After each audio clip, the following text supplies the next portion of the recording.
नमस्कार दोस्तों, स्वागत है आपका अपने परवादा माइलस्टोन कोचिंग सेंटर में। कैसे हैं आप सभी लोग? मुझे उम्मीद है आप मस्त होंगे, ज़बरदस्त होंगे, जिंदाबाद होंगे। आपकी पढ़ाई बहुत अच्छी चल रही होगी और इसी की आपकी पढ़ाई में चार चांद लगाने के लिए हम आपके सामने हाजिर हैं। एक पॉलिटी की एक नई क्लास से कल एक क्लास हो चुकी है, इसकी अब ये सेकंड क्लास होने वाली है। ठीक, आप इस क्लास को किसी भी एग्जाम की दृष्टि से देख सकते हैं, चाहे वो एसएससी हो, चाहे रेलवे हो, चाहे फिर वो कांस्टेबल हो, जीडी हो, कुछ भी हो। ये किसी भी एग्जाम में यहाँ से इस क्लास से प्रश्न आपके बनने ही तय हैं। ठीक है भाई, तो इससे एक क्लास हो चुकी है। यदि आपने वो क्लास नहीं देखी तो पहले उस क्लास को देखें। और आज हम बात करने वाले हैं कि भारत के संविधान के निर्माण के बारे में, कि भारत का जो संविधान है उसका निर्माण कैसे हुआ, उसके संविधान के निर्माण में किस किस लोगों ने भाग लिया, वो लोग कहाँ से आए, उनका निर्वाचन कैसे हुआ और कितने लोग थे, और किस तरीके से इसकी पहली बैठक हुई, किस तरीके से इसका पहला अधिवेशन हुआ, कितने लोगों ने अधिवेशन में भाग लिया, कितने लोगों ने बैठक में भाग लिया। वो सारी बातें आज हम यहाँ पे जानने वाले हैं। ठीक है भाई, तो सभी लोग ध्यान से देखेंगे। तो आज हम कल जो हम बात कर चुके थे वो हम क्रिप्स मिशन तक बात कर चुके थे कि भारत में एक मिशन आया था जिसका नाम था क्रिप्स मिशन। उस मिशन के अनुसार संविधान निर्माण की मांग को स्वीकार कर लिया गया था। लेकिन उस मिशन के बारे में उस मिशन ने ऐसा कहा कि भाई हम जो भी आपका संविधान निर्माण करेंगे, भारत को हम डोमिनियन स्टेट का दर्जा देंगे, वो सारी चीज़ें जो होंगी वो आफ्टर सेकेंड वर्ल्ड वॉर के बाद होंगी। मतलब जो द्वितीय विश्व युद्ध चल रहा था 1939 से लेकर 1945 तक, उन्होंने ऐसा बोला कि जो भी आपकी मांगे हैं वो सारी मांगे आपकी पूरी तो की जाएंगी, लेकिन वो सारी मांगें कब पूरी की जाएंगी? द्वितीय विश्व युद्ध के बाद की जाएंगी। लेकिन जब प्रथम विश्व युद्ध हुआ तो उस युद्ध में भारत ने ब्रिटेन का साथ दिया था और उस युद्ध में भारत को कुछ हासिल नहीं हुआ। इसीलिए भारत के जो सैनिक हैं, भारत के जो क्रांतिकारी हैं, वो सभी लोगों ने इस बार सोच लिया था कि अब हम ब्रिटेन का साथ देने वाले नहीं हैं। लेकिन भारतवासियों को लुभाने के लिए एक ब्रिस्टल चर्चिल नामक प्रधानमंत्री होते हैं उस समय ब्रिटेन के, तो वो एक क्रिप्स मिशन भारत भेजते हैं। लेकिन भारतवासी अब इनकी बातों में आने वाले नहीं थे। इसके बाद ये मिशन वापस चला जाता है, ये मिशन फेल हो जाता है। और ये मिशन के फेल होने के बाद आपको बताया जा चुका है कल की क्लास में कि इस मिशन को गांधी जी ने कहा पोस्ट डेटेड चेक कहा, बाद की तिथि का चेक या फिर उत्तर दिनांक चेक कह दिया इसको। दूसरे व्यक्ति थे भैया पंडित जवाहरलाल नेहरू, वो ये कहते हैं कि ये क्या है, टूटते हुए बैंक के नाम उत्तर दिनांक चेक कहा गया इनके द्वारा। ओके, तीसरे व्यक्ति हैं पट्टाभी सीतारामैया, वो ये कहते हैं कि क्रिप्स मिशन केवल और केवल मात्र अगस्त प्रस्ताव का संस्करण मात्र है, बस इसके सिवाय इसमें कुछ नहीं है। जो बातें अगस्त प्रस्ताव में थी वही बातें थोड़ी बहुत चेंजेस कर किस मिशन में ला दी गई हैं। और ये मिशन इस तरह क्या हो जाता है, फेल हो जाता है। और फिर इसके बाद भारत में एक नया मिशन आता है बेटा, जिसका नाम है कैबिनेट मिशन। तो आइए आज हम जानते हैं किसके बारे में बात करने वाले हैं। आज हम बात करने वाले हैं बेटा कैबिनेट मिशन के बारे में। कैबिनेट मिशन ही वो मिशन है जिसके द्वारा भारत में संविधान निर्माण किया गया। कैबिनेट मिशन ही वो मिशन है जिसने भारत में संविधान निर्माण की नींव रखी। कैबिनेट मिशन ही वो मिशन है जिसने बताया कि संविधान निर्माण में कितने मेंबर्स होंगे, कहां कहां से और कितने मेंबर्स लिए जाएंगे। कैबिनेट मिशन ही वो मिशन है जिसने बताया कि संविधान सभा के सदस्यों का निर्वाचन किस आधार पर होगा, किस बेसिस पर होगा, उनका क्या आधार होगा, वो सारी चीजें कौन बताने वाला था बेटा? Cabinet mission. तो आज जानते हैं इसके बारे में कैबिनेट मिशन आखिरकार है क्या, आखिरकार इसको कैबिनेट मिशन क्यों कहा जा रहा है, क्या रीजन था इसका और ये कब भारत में आया, इसके बारे में जानते हैं बेटा। तो देखिए, तो सबसे पहले अब हम बात करते हैं कैबिनेट मिशन भारत कब आया। तो कैबिनेट मिशन भारत कब आ रहा है बेटा? तो ये आता है आपका 24 मार्च। कब आता है बेटा? 24 मार्च 1946 को। क्रिप्स मिशन कब आया था? 23 मार्च 1942 को आया था, मिशन फेल हो गया था। इसके बाद 24 मार्च 1946 को एक मिशन भारत आता है जिसका नाम है बेटा कैबिनेट मिशन। अब हम बात करते हैं सबसे पहले कैबिनेट मिशन था क्या। तो कैबिनेट मिशन बेटा सबसे पहले अगर हम बात करें 3 सदस्यीय मिशन है। इसमें कितने मेंबर्स हैं? इसमें 3 मेंबर थे। इसमें कितने मेंबर थे? इसमें 3 मेंबर थे। तो कैबिनेट मिशन में कितने सदस्य? 3 सदस्य थे। अब वो कौन कौन से सदस्य थे? सबसे पहले अगर हम बात करें तो ये सर स्टैफोर्ड क्रिप्स के बारे में यदि बात की जाए तो बेटा ये थे व्यापार बोर्ड के अध्यक्ष। व्यापार बोर्ड के अध्यक्ष थे बेटा, ये व्यापार बोर्ड के अध्यक्ष। क्योंकि अभी हम ये जानेंगे व्यापार बोर्ड के अध्यक्ष, क्योंकि अभी ये जानेंगे कि इसको कैबिनेट मिशन क्यों कहा जा रहा है। इसको कैबिनेट मिशन क्यों कहा जा रहा है? तो व्यापार बोर्ड के अध्यक्ष होते हैं ये, और एबी अलेक्जेंडर होते हैं बेटा नौसेना मंत्री। ये कौन होते हैं? नौसेना मंत्री होते हैं। कौन? A B Alexander. तो एबी अलेक्जेंडर साहब होते हैं नौसेना मंत्री। और अगर हम बात करें Lord Pethick Lawrence, Lord Pethick Lawrence जो होते हैं वो होते हैं ब्रिटिश भारत सचिव। क्या होते हैं ये? ब्रिटिश भारत के सचिव होते हैं इस समय, ब्रिटिश भारत सचिव। तो ब्रिटिश भारत सचिव होते हैं कौन? एक Lord Pethick Lawrence, Lord Pethick Lawrence. तो इसमें 3 मेंबर्स हैं, तीनों के पास अपने अपने एक पद है, तीनों के पास एक उच्च पद है सभी के पास। और ये तीनों पदों के बारे में यदि हम बात करें तो तीनों के तीनों ये व्यक्ति जो हैं, ये तीनों के पद एक कैसे पद है बेटा? ये तीनों के तीनों पद एक कैबिनेट स्तर के मंत्री के पद हैं। किसके? कैबिनेट मंत्री के, कैबिनेट मंत्री के स्तर के पद हैं। इसीलिए इस मिशन का नाम क्या रखा गया है? Cabinet mission. तो ये बात आप समझ पाए कि इसका नाम कैबिनेट क्यों रखा गया है? क्योंकि ये तीनों के तीनों व्यक्तियों के पास जो पद हैं, उन तीनों व्यक्तियों के पास ये जो पद हैं ये एक कैबिनेट स्तर के मंत्री के बराबर के पद हैं। इसलिए इस मिशन का नाम रखा गया कैबिनेट मिशन। इस मिशन का नाम रखा गया बेटा। और इस मिशन के जो अध्यक्ष बनाए गए, वो बनाए गए लॉर्ड पैथिक लॉरेंस। कौन बनाए गए? लॉर्ड पैथिक लॉरेंस बनाए गए। ठीक है भाई। तो इस मिशन के अध्यक्ष बनाए गए कौन? इस मिशन के हेड बनाए गए लॉर्ड पैथिक लॉरेंस। अब हम बात करेंगे जब ये मिशन भारत आता है तो इस मिशन की क्या प्रक्रियाएं थी, इस मिशन ने क्या बताया आखिरकार कि संविधान सभा का निर्माण कैसे होगा, संविधान सभा में कितने सदस्य होंगे, उनका निर्वाचन कैसे किया जाएगा और कहां से किया जाएगा। चलिए तो आगे हम बात करते हैं। देखिए अब हम बात करते हैं कि संविधान सभा के सदस्यों की संख्या कैबिनेट मिशन के अनुसार कितनी निर्धारित की गई? 389। कितनी निर्धारित की गई? 389। तो कैबिनेट मिशन ने संविधान सभा के सदस्यों की संख्या 389। काफी बार ये प्रश्न आपके एग्जाम में आपको देखने को मिलेगा कि कैबिनेट मिशन के अनुसार संविधान सभा के सदस्यों की संख्या कितनी निर्धारित की गई? तो 389। कितनी की गई? 389, 389, 389 की गई। कितने सदस्य थे इसमें? 3 सदस्य। इसलिए इसकी शुरुआत हमेशा किससे होगी? 3 से हो रही है बेटा। 389। समझ पा रहे हैं? नहीं समझ पा रहे हैं? क्योंकि कभी कभी क्या होता है हम 289 कह देते हैं, तो आपको 289 नहीं बोलना है। इसमें 3 मेंबर से, इसलिए इसकी शुरुआत कहां से हो रही है? 3 से हो रही है बेटा। 389, 3 दिया 9। देख सकते हैं अगर हम इसको, अगर 8 को अगर हम याद रखें तो 3 दिया 9 भी होता है बेटा। ठीक है, तो इस तरीके से आपको याद रखना है 389। अब ये जो 389 है, इनका किस तरीके से इनका विभाजन होगा, कहां कहां से लिए जाएंगे, इसके बारे में जानते हैं। तो देखिए ये जो 389 जो सदस्य होंगे, इनका डिवाइडेशन किया गया और कैसे किया गया ये जानेंगे। सबसे पहले अब अगर हम बात करें तो इसने कहा कि 292 सदस्य, कितने बेटा? 292 सदस्य कहां से लिए जाएंगे? ब्रिटिश भारत से लिए जाएंगे। कहां से लिए जाएंगे? ब्रिटिश भारत से लिए जाएंगे।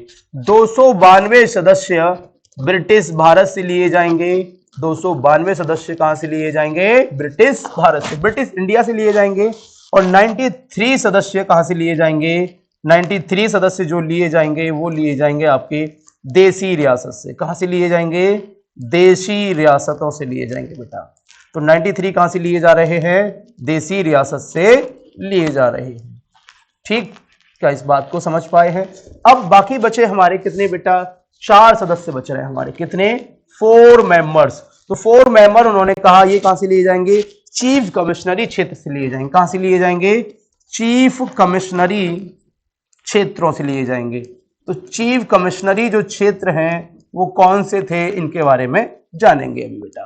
तो ये जो चीफ कमिश्नरी क्षेत्र हैं ये होते हैं हमारे 4, क्या है हमारे? चीफ कमिश्नरी क्षेत्र थे। तो चारों के बारे में जान लेते हैं। देखिए ए है, बी है, सी है और डी है।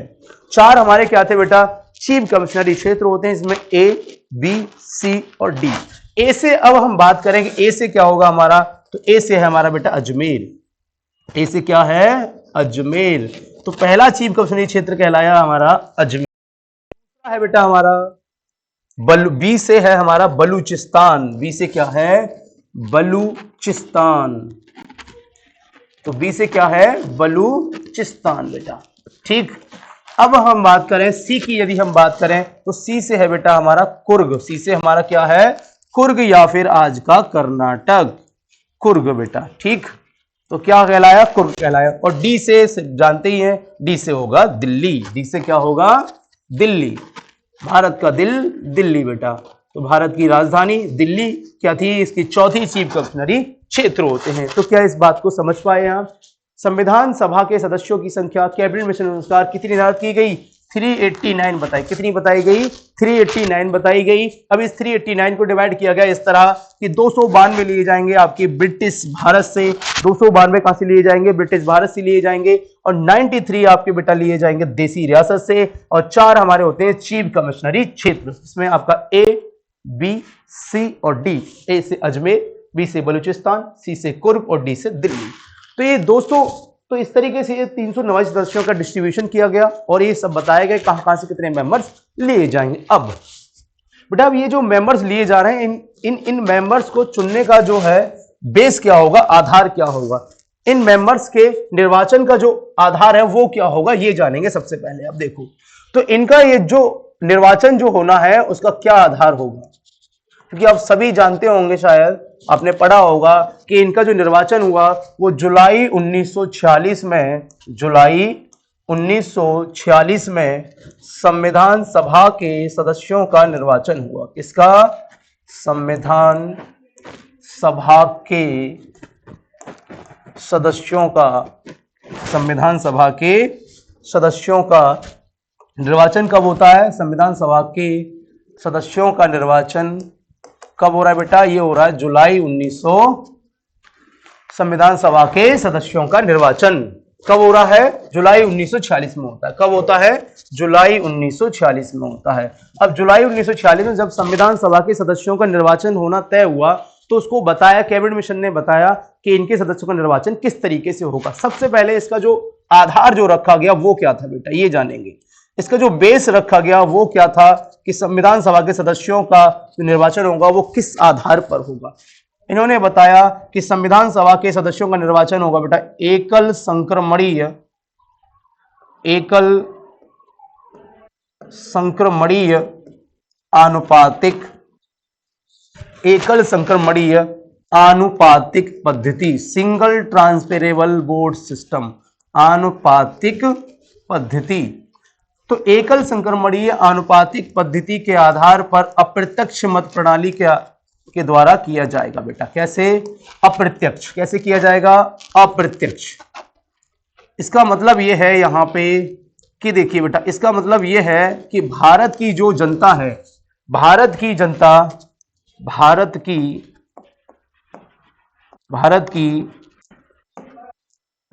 की जनता चुनेगी, भारत की जनता चुनेगी, भारत की जनता चुनेगी प्रांतीय विधानसभा के सदस्यों को। किसको?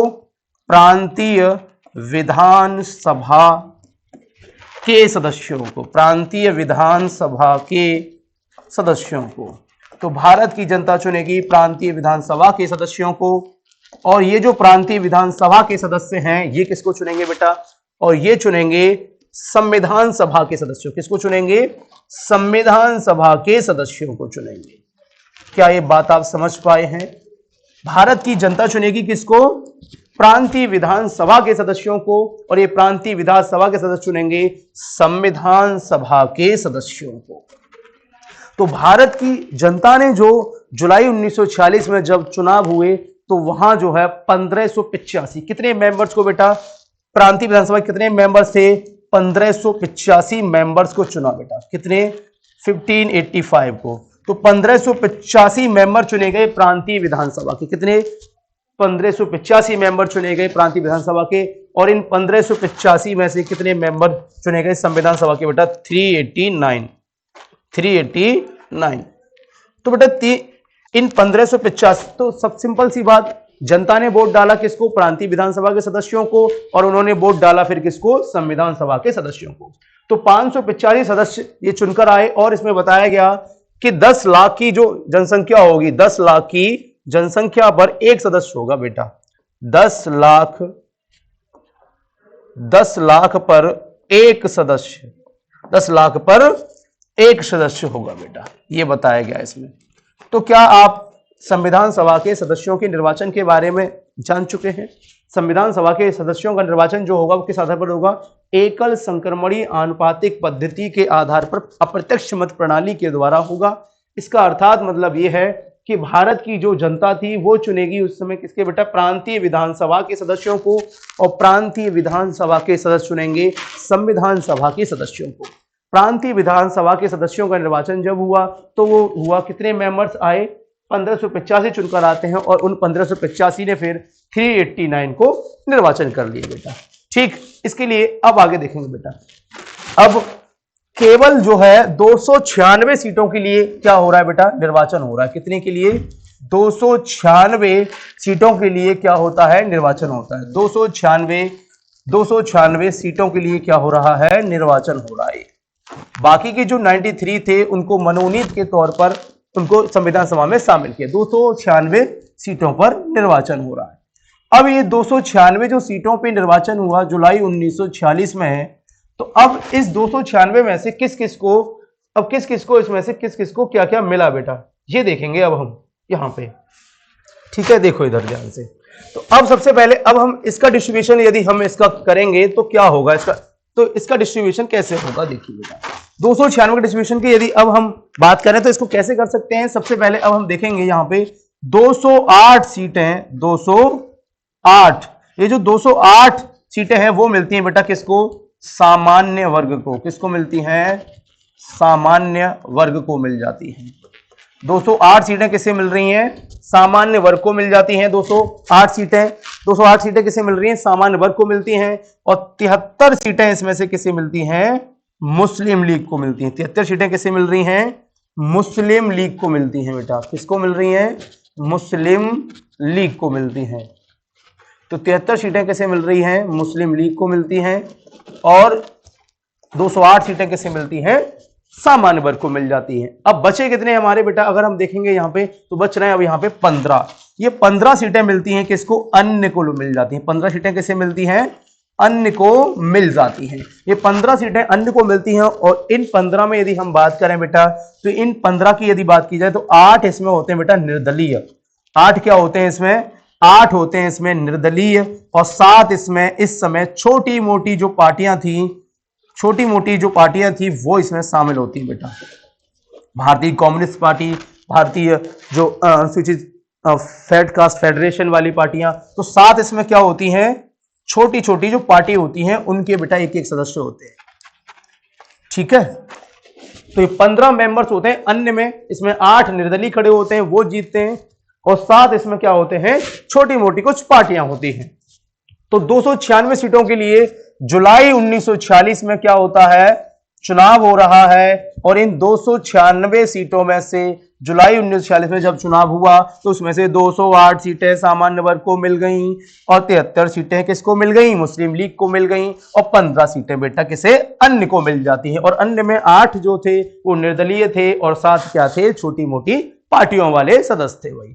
ठीक, सिंपल सी बात है। जब वोट होता है, जब निर्वाचन होता है तो उस समय बहुत छोटी मोटी पार्टियां होती हैं, कुछ बड़ी पार्टियां होती हैं। बड़ी पार्टियों को भी वोट मिलते हैं, छोटी पार्टियों को भी वोट मिलते हैं, वहां से भी लोग जीत कर आते हैं। और कुछ निर्दलीय खड़े हो जाते हैं तो वो भी लोग जीत जाते हैं। तो इस तरीके से 296 का हुआ मामला यहाँ पे।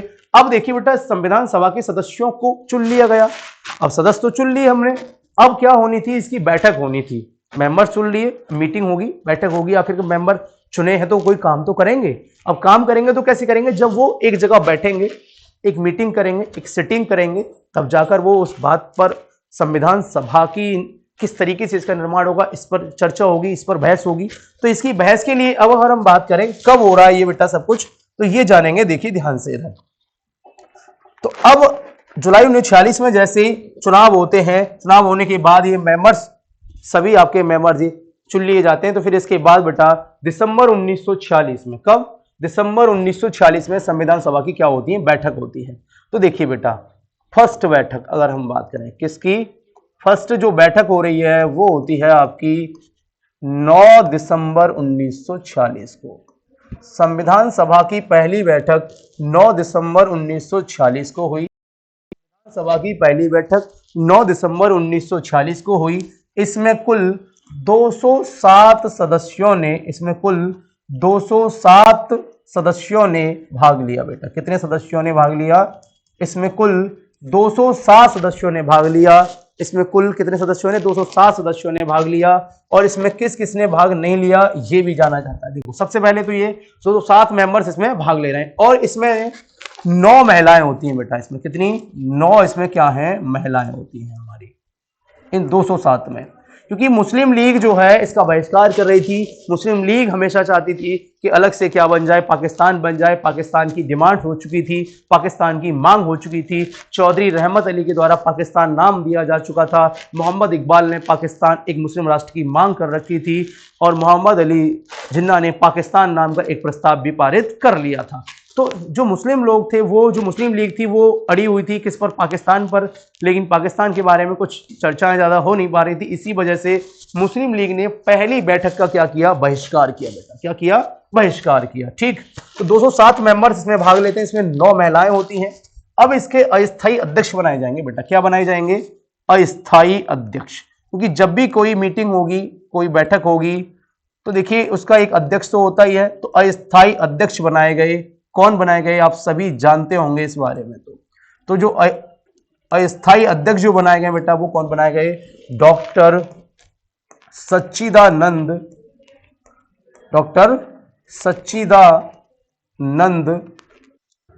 सिन्हा बनाए गए बेटा। डॉक्टर सच्चिदानंद सिन्हा बनाए गए इसके अस्थायी अध्यक्ष। ठीक, कौन बनाए गए? डॉक्टर सच्चिदानंद सिन्हा बनाए गए इसके अस्थायी अध्यक्ष बनाए जाते हैं। फिर इसके बाद यदि हम बात करें बेटा अस्थायी, एक मनोनीत उपाध्यक्ष भी होते हैं इसमें। कौन होते हैं? उपाध्यक्ष। तो अब ये जो उपाध्यक्ष हैं भाई साहब, ये कौन बनाए गए बेटा? तो ये जो उपाध्यक्ष बनाए गए वो बनाए गए फ्रैंक जे एंथोनी। फ्रैंक जे एंथोनी बनाए गए। तो संविधान सभा के जो उपाध्यक्ष बनाए गए वो कौन बनाए गए? फ्रैंक जे एंथोनी बनाए गए बेटा। और संविधान सभा के एकमात्र जो थे एंग्लो इंडियन, आंग्ल भारतीय, वो कौन थे बेटा? यही थे, फ्रैंक जे एंथोनी थे। ठीक, तो देखिए अब फ्रैंक जे एंथोनी बना दिए गए। लेकिन जैसे ही अब 9 दिसंबर के बाद 10 दिसंबर को भी बैठक होती है। सबसे पहला ये हमारा प्रश्न था कि पहली बैठक में कितने लोगों ने भाग लिया बेटा? तो 207 मेंबर ने भाग लिया है। 207 मेंबर ने इसमें भाग लिया। लेकिन मेरा प्रश्न यह है कि पहले अधिवेशन में कितने लोगों ने भाग लिया बेटा? तो पहले अधिवेशन में जो कितने लोगों ने भाग लिया, तो ये प्रश्न बार बार आ जाता है और इसमें बड़ा ही कंफ्यूजन हो जाता है कि बैठक अलग है और अधिवेशन अलग है। बैठक सिटिंग है और अधिवेशन है सेशन हमारे बेटा। तो हमारी जो बैठकें जो हुई हैं, अगर हम देखें कि संविधान सभा की जो संविधान सभा की कुल बैठक जो होती है वो होती है हमारी कितनी? संविधान सभा की 167 बैठक हुई है बेटा। समथिंग कितनी? लगभग 167 बैठक हुई है। और संविधान सभा के कुल अधिवेशन जो हुए हैं बेटा, वो हुए 11 + 1, 12 अधिवेशन हुए टोटल। कितने? 12 अधिवेशन हुए हैं। तो 11 + 1 12 अधिवेशन हुए संविधान सभा के।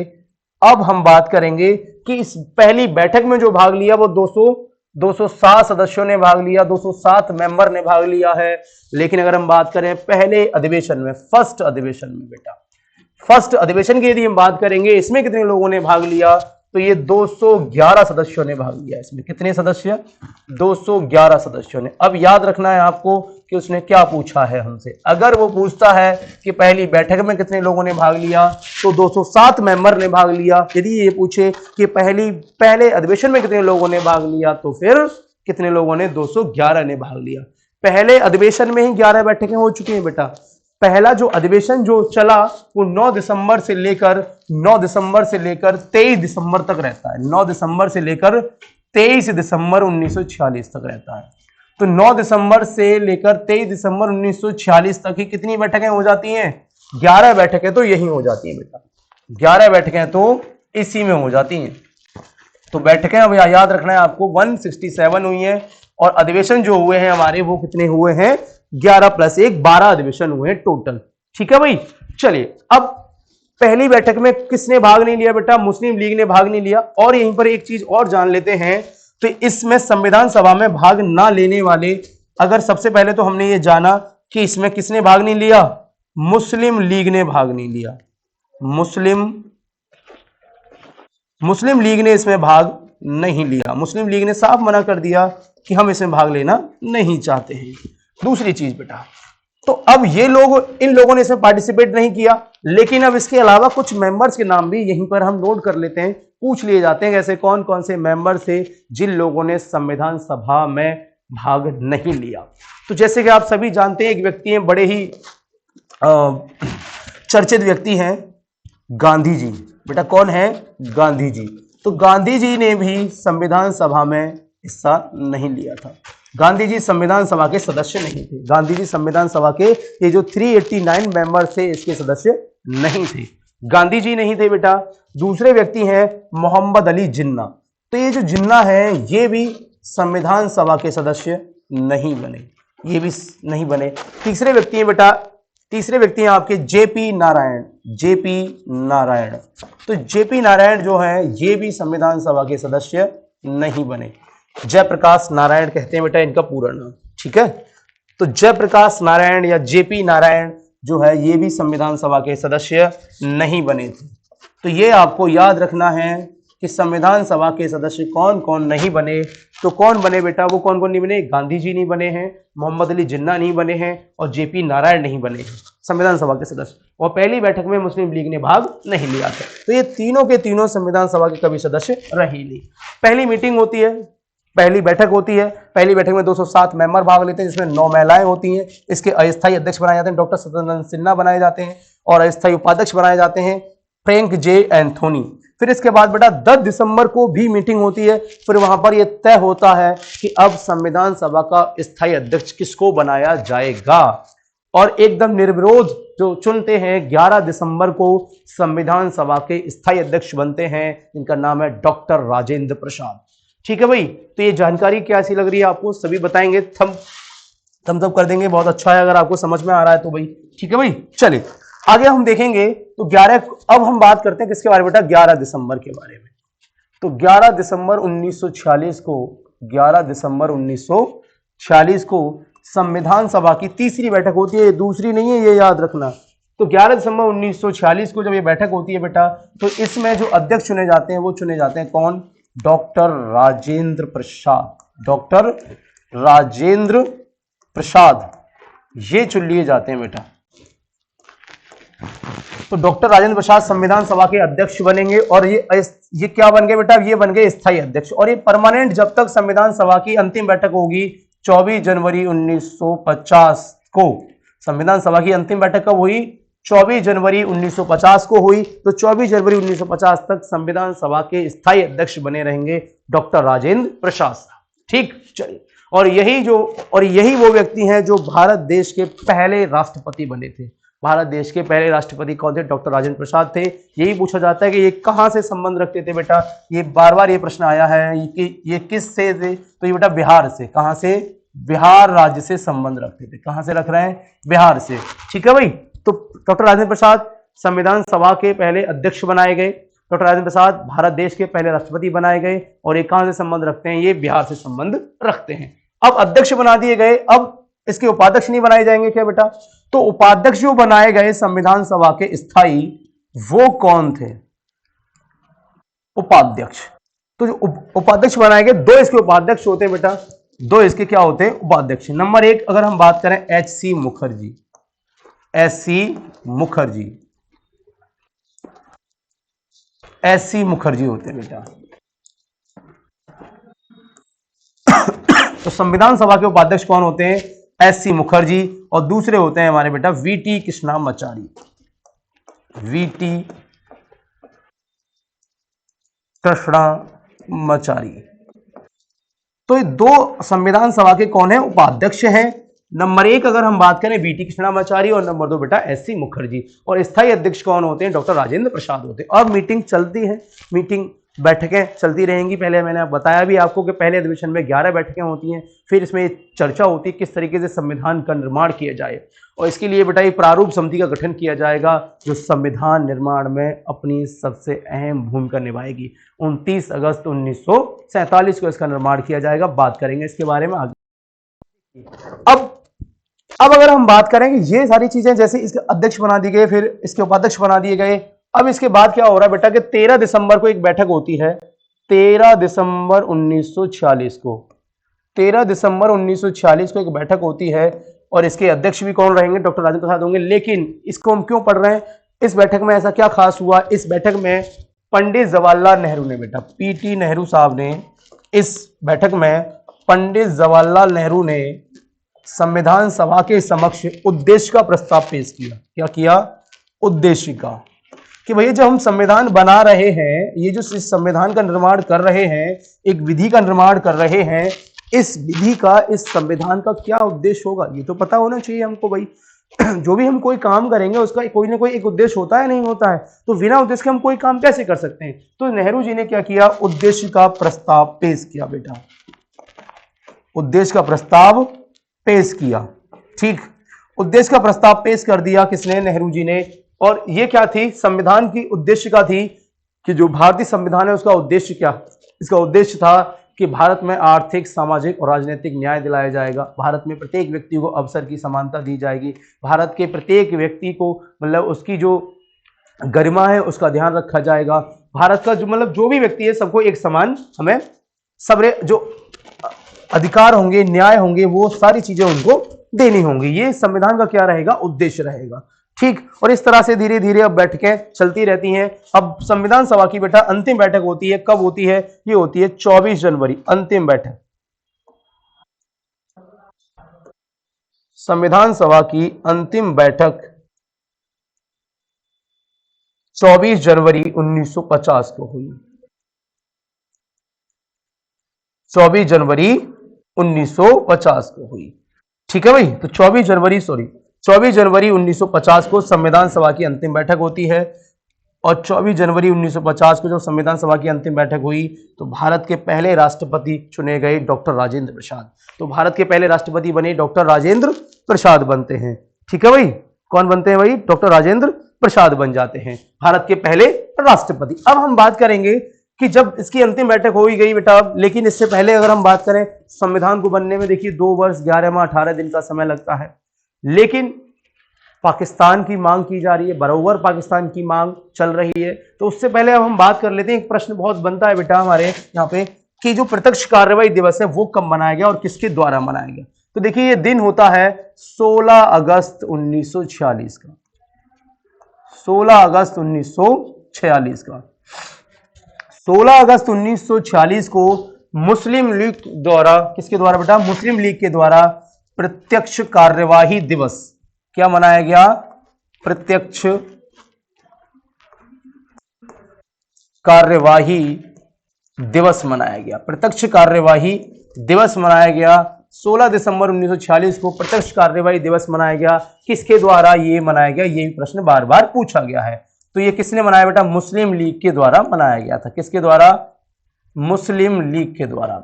तो मुस्लिम लीग के द्वारा प्रत्यक्ष कार्रवाई दिवस मनाया गया। डायरेक्ट एक्शन डे मनाया गया, डायरेक्ट एक्शन डे मनाया गया।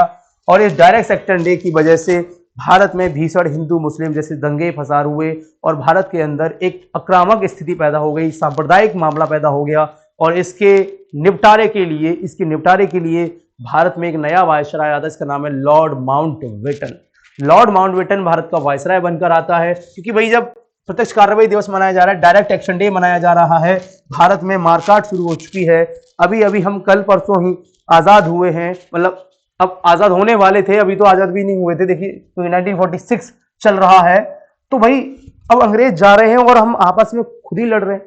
तो भाई इस लड़ाई को शांत करने के लिए भारत के अंदर एक वायसराय आते हैं। फिर ये क्या करते हैं भारत में कि उन्होंने कहा कि यदि अब ये लड़ते रहे तो मरते रहेंगे और सभी लोग खत्म ही ना हो जाए, इसलिए उन्होंने कहा कि अब इनका क्या कर दिया जाए? बंटवारा कर दिया जाए। तो बंटवारे के लिए एक व्यक्ति लॉर्ड माउंटबेटन, बेटा वो बंटवारे के लिए वो भारत आते हैं।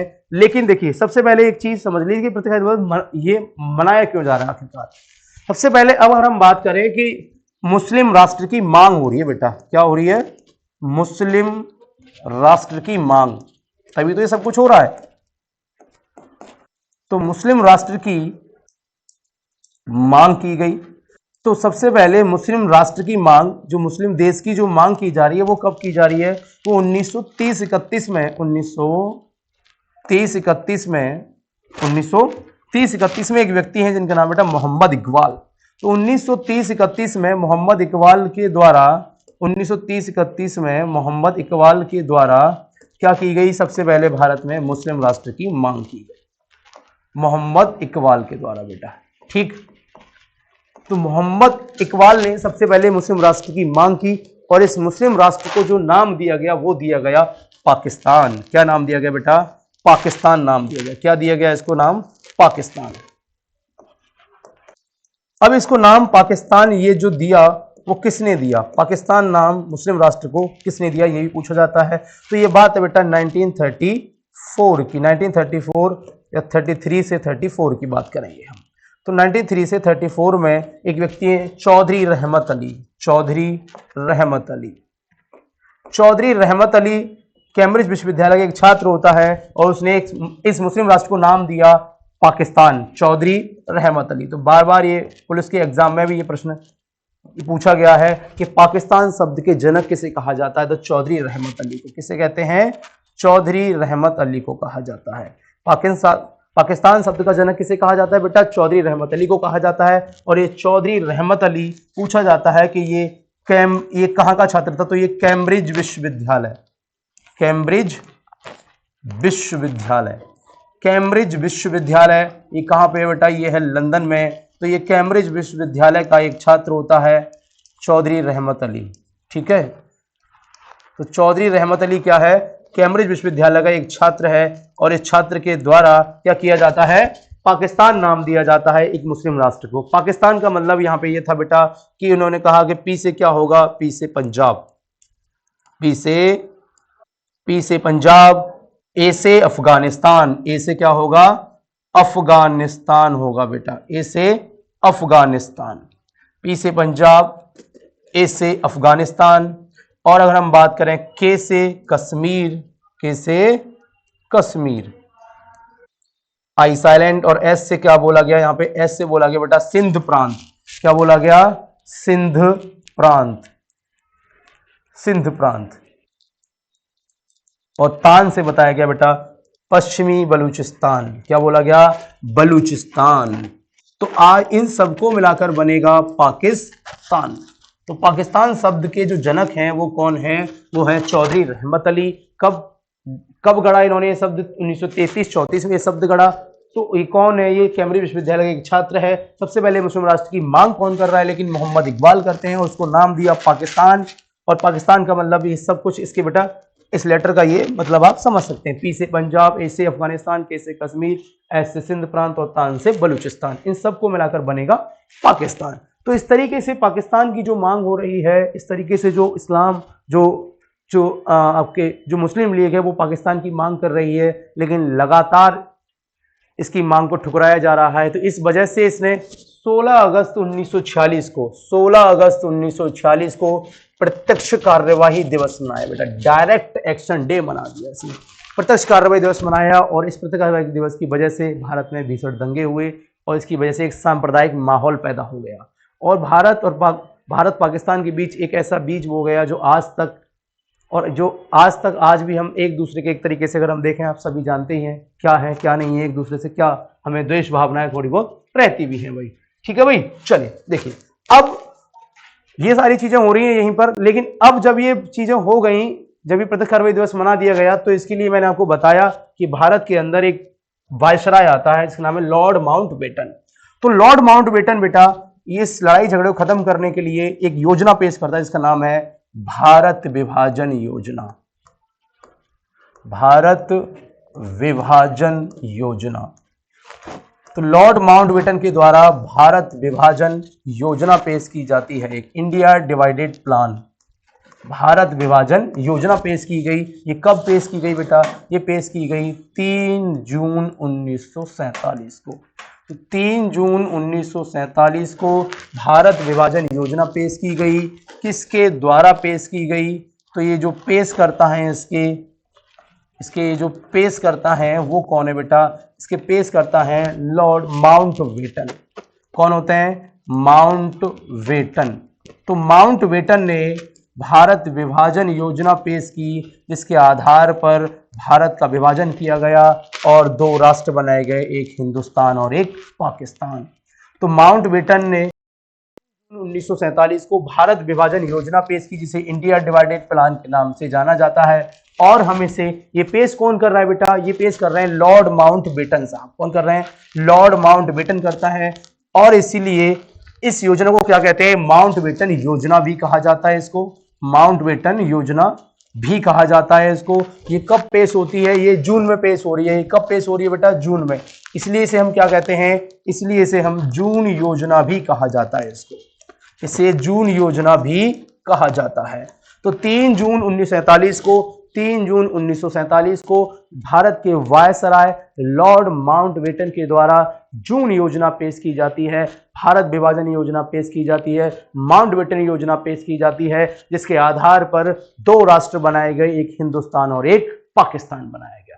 ठीक है भाई, क्या इतनी बात आप समझ पाए हैं? चलिए, अब इसके आधार पर दो राष्ट्र बनाए जाएंगे बेटा। उसके लिए फिर हमने एक नया अधिनियम, फिर हमने क्या किया बेटा कि भारतीय स्वतंत्रता अधिनियम लॉर्ड माउंटबेटन के द्वारा ही भारतीय स्वतंत्रता अधिनियम बिल पेश किया गया। भारतीय स्वतंत्रता अधिनियम, भारतीय स्वतंत्रता अधिनियम एक बिल पेश किया गया बेटा। ये कब पेश किया? भारतीय स्वतंत्रता अधिनियम बिल कब पेश किया गया? ये जो पेश किया जा रहा है वो किया जा रहा है बेटा 4 जुलाई 1947 को। ब्रिटेन के हाउस ऑफ कॉमन में 4 जुलाई 1947 को भारतीय स्वतंत्रता अधिनियम बिल पेश किया गया। और इसको जो मंजूरी मिल जाती है वो कब मिलती है? ये जो पारित हो रहा है एक तरीके से वो हो रहा है बेटा 15 जुलाई 1947 को। तो 15 जुलाई 1947 को ये बिल क्या हो जाता है? पारित हो जाता है। और 18 जुलाई से ये बिल क्या हो जाता है? लागू हो जाता है। ठीक, तो भारतीय स्वतंत्रता अधिनियम बिल पेश किया जा रहा है 4 जुलाई 1947 को।